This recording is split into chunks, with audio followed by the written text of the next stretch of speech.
ranges, I understand premium and discount, and then I use my fair value gaps. So here we can see structure low and structure high. This is our market structure. This is what we use to determine the overall direction of the market. Now, once we understand that from here, what we're now looking at, if I just zoom out a little bit, what we want to understand is that we have our 50% here. This is the equilibrium. And so the dealing range essentially gives us the equilibrium. So this shows us where we want to be buying and selling.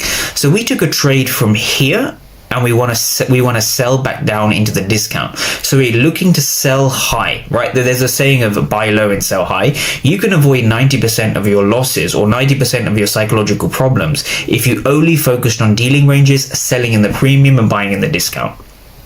Now, how do we use fair value gaps? So this is going to be the meat of the video. So notice how we have a structural high over here. We've taken out the previous day high. We're in a premium, so we're in this premium range. We're going to be understanding how to use fair value gaps. And so the beauty of this strategy, and the reason I call it a triple X model, is because it relies on three things, hence the triple. So you need to know where to trade from, what to look for, and why you're looking for it. Now, if you think about it logically, every single trader approaches the charts with some kind of a key level, right? A key level is just a generic way of saying it could be a fair value gap, an order block, a breaker block, a support, a resistance, a supply or demand, and I just call it a key level. It's somewhere on the charts where we're interested in the price action. Sometimes I call it a POI, right? A point of interest, but it's an area on the charts that we are interested in looking in.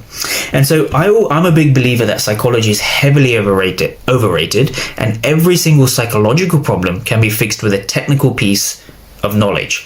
So if you simply waited for a break of a 15-minute fair value gap and you targeted the next fair value gap, you would be profitable, right? So if you're struggling with greed, just target the next 15-minute fair value gap, right? Cap your risk reward at 1, 2, maybe 3R max.